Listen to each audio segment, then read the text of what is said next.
ശംഖചക്ര ഗദാധര അക്ഷയ പുണ്ടരീകായതാക്ഷ പ്രേത മുക്തിപ്രദോ ഭവ. ഇനി കുറച്ച് പൂ കൊടുക്കുക, പ്രാർത്ഥിക്കുക. ഇപ്പോൾ ചെയ്യുന്ന ശ്രാദ്ധകർമ്മങ്ങളിൽ എന്തെങ്കിലും പിഴവുകളോ? നമസ്കാരം. കേന്ദ്ര സഹമന്ത്രി സി സുരേഷ് ഗോപി പുലിയൂർക്കോട് ശ്രീകൃഷ്ണസ്വാമി ക്ഷേത്രത്തിൽ കർക്കിടക വാവുബലി പിതൃതർപ്പണത്തിന് ചെയ്യുകയുണ്ടായി. അദ്ദേഹം കഴിഞ്ഞ 2-3 ദിവസമായിട്ട് ഡൽഹിയിൽ പനിയായിട്ട് ചികിത്സയിലായിരുന്നു. ശാരീരികമായിട്ട് അദ്ദേഹം സുഖമില്ലാതെ ഇരുന്നതാണ്. അതുകൊണ്ട് വയനാട്ടിലൊന്നും അദ്ദേഹത്തിന് എത്തിച്ചേരാൻ പറ്റിയില്ല. ഇന്ന് അദ്ദേഹം കാലത്തെ ക്ഷേത്രത്തിൽ എത്തി ബലി പിതൃതർപ്പണം അർപ്പിക്കുകയുണ്ടായി.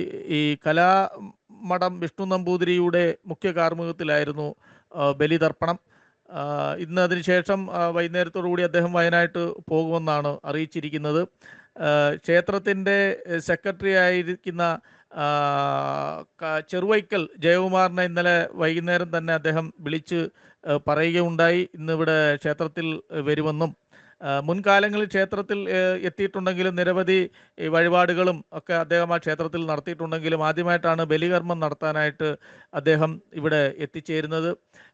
ചെമ്പഴന്തി രാജാക്കന്മാർ നിർമ്മിച്ച ക്ഷേത്രമാണ് ഈ ശ്രീകൃഷ്ണ സ്വാമി ക്ഷേത്രം. പണ്ട് ഇവിടെ ഒരു വനപ്രദേശമായിരുന്നു. അവിടെ ധാരാളം പുലി ഉള്ള ഒരു വനമായതുകൊണ്ട് ഇത് പുലിയൂർക്കോട് എന്നാണ് ഇത് അറിയപ്പെട്ടിരുന്നത്. ഏതാണ്ട് 1000 വർഷത്തിന് മുകളിൽ പഴക്കമുള്ള ഒരു ക്ഷേത്രമാണ് ഈ പുലിയൂർക്കോട് ക്ഷേത്രം. ചെമ്പഴന്തി രാജാക്കന്മാരുടെ ഇള തലമുറക്കാർ ഏതാണ്ട് 1985 വരെ ഈ ക്ഷേത്രം അതിൻ്റെ കാര്യങ്ങൾ നോക്കിയിരുന്നു.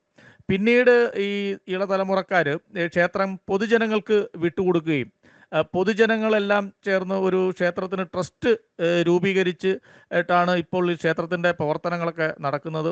ഏതാണ്ട് 25 വർഷമായിട്ട് ഈ ക്ഷേത്രത്തിൻ്റെ സെക്രട്ടറി ആയിട്ട് ചെറുവൈക്കൽ ജയകുമാറാണ് ഈ ക്ഷേത്രത്തിൻ്റെ സെക്രട്ടറി ആയിട്ട് ഇപ്പോൾ നിലവിലുള്ളത്. അതിൻ്റെ ക്ഷേത്രത്തിൻ്റെ പ്രസിഡന്റ് സുകുമാരൻ നായരാണ്. അദ്ദേഹവുമായിട്ട് നല്ല രീതിയിലാണ് ഇപ്പോഴത്തെ ക്ഷേത്രത്തിൻ്റെ കാര്യങ്ങളൊക്കെ നടക്കുന്നത്. പക്ഷേ അദ്ദേഹം ഡൽഹിയിൽ നിന്നും വന്ന് ഇന്ന് ഇവിടെ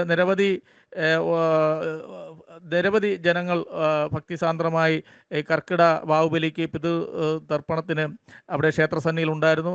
കാലത്തെ തന്നെ അദ്ദേഹം എത്തി, കൂടെ ഭാര്യയും ഉണ്ടായിരുന്നു. രണ്ടുപേരും ബലി അർപ്പിച്ചിട്ടാണ് പോയത്. എന്തായാലും കർക്കിടക വാവ് ദിവസമായിട്ട് അദ്ദേഹത്തിൻ്റെ ശാരീരികമായിട്ടുള്ള അസുഖങ്ങൾക്ക് അല്പം കുറവുണ്ട്. എങ്കിൽ തന്നെയും അദ്ദേഹം വീട്ടിൽ നിന്ന് തന്നെ ശുദ്ധിയായിട്ട് വരികയും അവിടെ ക്ഷേത്രത്തിൽ ബലികർമ്മങ്ങൾ നടത്തിയിട്ട് തിരിച്ചു പോവുകയാണ് ഉണ്ടായത്. ജയകുമാർ ഉണ്ടായിരുന്നു, സെക്രട്ടറി ഉണ്ടായിരുന്നു. അദ്ദേഹം വരുന്ന സമയത്ത് നേരത്തെ വിളിച്ചറിയിച്ചുകൊണ്ട് അദ്ദേഹം കാലത്തെ തന്നെ ഏതാണ്ട് വെളുപ്പിനെ തന്നെ ക്ഷേത്രത്തിൽ എത്തുകയും ബലി ചടങ്ങുകൾ പങ്കെടുക്കുകയും പിതൃതർപ്പണം നടത്തിയിട്ട് തിരിച്ചു പോവുകയാണ് ഉണ്ടായത്. ഇന്ന് അദ്ദേഹം യാത്രാ സൗകര്യം ശാരീരികമായിട്ടുള്ള സുഖമുണ്ടെങ്കിൽ അദ്ദേഹം തീർച്ചയായിട്ടും ഇന്ന് വയനാട്ട് പോകുമെന്നാണ് പറഞ്ഞത്.